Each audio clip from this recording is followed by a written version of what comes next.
بسم اللہ الرحمن الرحیم الصلاۃ والسلام علیک یا رسول اللہ۔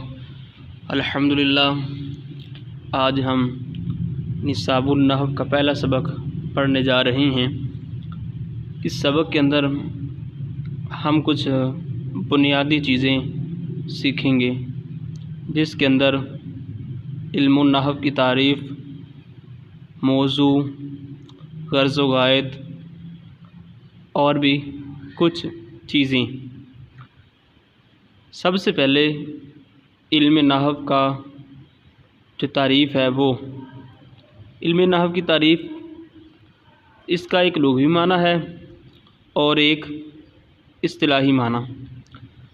لغوی معنی کے اندر راستہ، کنارہ یا ارادہ کرنا، یہ تین معنی ہیں۔ اس کی جو تفصیل ہے، یہ معنی، یہ نام رکھنے کی وجہ، یعنی یہ جو معنی ہے ان کی وجہ کیا ہے، تو وہ اس سبق کے آخر کے اندر بیان کی جائے گی۔ دوسرا اصطلاحی تعریف۔ اصطلاحی تعریف سے پہلے اس کا مفہوم سمجھ لیں۔ اسم، فعل اور حرف کے آخر کے احوال اور ان کو آپس میں ملانے کا طریقہ،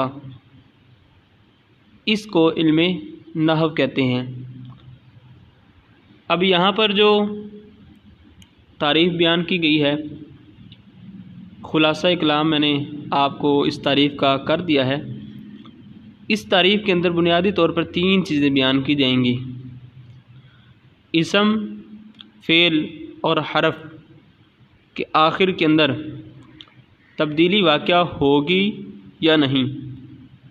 اب کوئی بھی اسم ہو، کوئی بھی فعل ہو یا حرف ہو، اب اس کے اندر آخر کے اندر آخر کے اندر تبدیلی واقعہ ہوگی یا نہیں، ایک چیز۔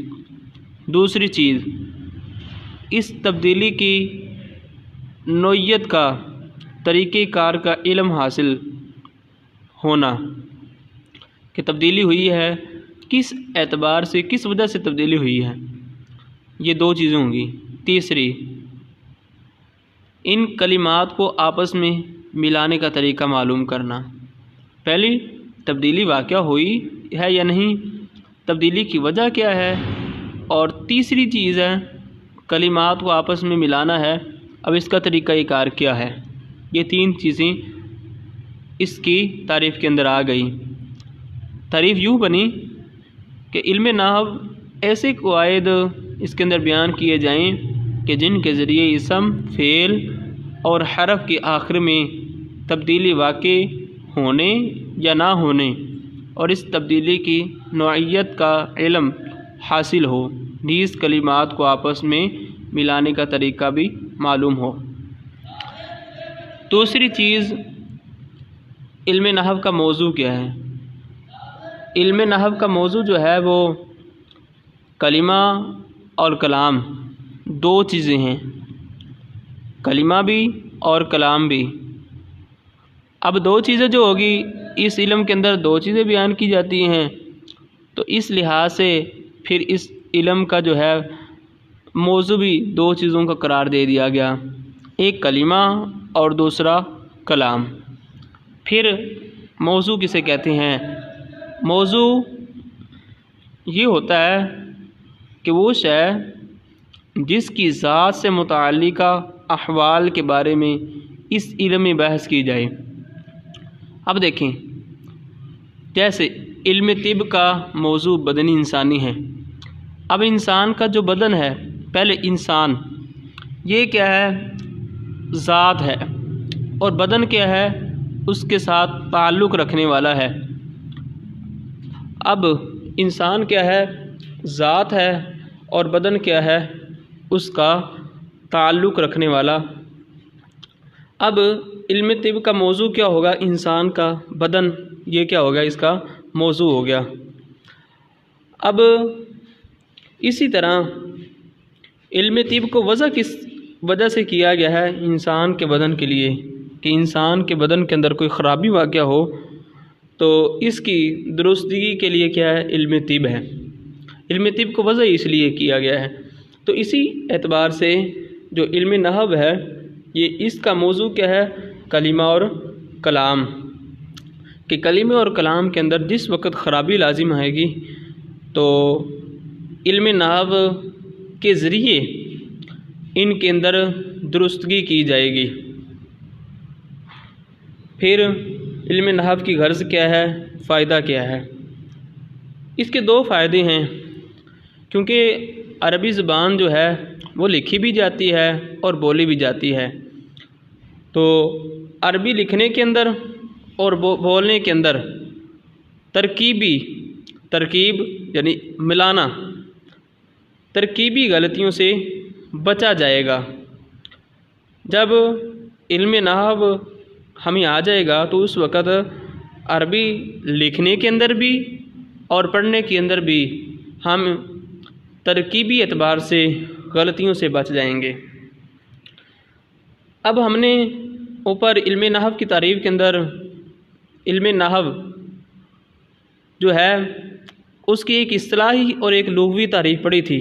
اب اصطلاحی تو ٹھیک ہو گئی تھی، کلیئر ہو گئی تھی، لیکن اس کے بعد لغوی اس کے اندر 3 معنی کو بیان کیا گیا تھا: راستہ، ارادہ کرنا اور طریقہ۔ اب ان کی وجوہات کیا ہیں وہ بیان کی جائیں گی۔ طریقہ کیا ہے؟ نحو کا پہلا معنی ہے طریقہ۔ اب جو متکلم کلام کرنے والا ہوتا ہے وہ علم نحو کے ذریعے عرب کے طریقے پر وہ کلام کرتا ہے، اس لحاظ سے اس کو نحو کہا جاتا ہے۔ اور دوسری وجہ کنارہ، کہ نحو کا ایک معنی کنارہ بھی ہے، کہ متکلم جو ہوگا وہ آخری حرف سے بحث کرے گا، جو کلام کرنے والا ہے وہ آخری حرف کے اندر کیا کرے گا؟ بحث کرے گا۔ تو اس اعتبار سے اس کو نحو کہتے ہیں۔ اور تیسرا معنی ارادہ کرنا ہے، کہ جس نے سب سے پہلے اس علم کو وضع کیا، قواعد کو جمع کیا، اس نے ارادہ کیا، تو اس وقت اس نے جو لفظ استعمال کیا تھا وہ نحوت تھا۔ اس کا معنی کیا ہے؟ میں نے ارادہ کیا۔ اس اعتبار سے اس کو نحو کہا جاتا ہے۔ اور چوتھا معنی کیا ہے؟ مثل، کہ چونکہ اس علم کو جاننے والا جو ہوگا نحوی ہوگا یا کوئی بھی اس علم کو جاننے والا ہوگا تو وہ عربوں کی مثل کلام کرنے پر قادر ہو جاتا ہے اس علم کو سیکھ کر، تو پھر اس اعتبار سے بھی اس کو نحو کا نام دیا گیا ہے۔ اور آخر کے اندر، سبق کے آخر کے اندر علم نحو کے واضح کون ہیں، وضع کرنے والے کون ہیں؟ اس علم کے وضع کرنے والے وہ حضرت علی رضی اللہ تعالیٰ عنہ ہیں۔ آپ رضی اللہ تعالیٰ عنہ کے حکم سے حضرت سیدنا ابو الاسود دوئلی رحمۃ اللہ تعالیٰ علیہ نے اس علم کی تدوین کی۔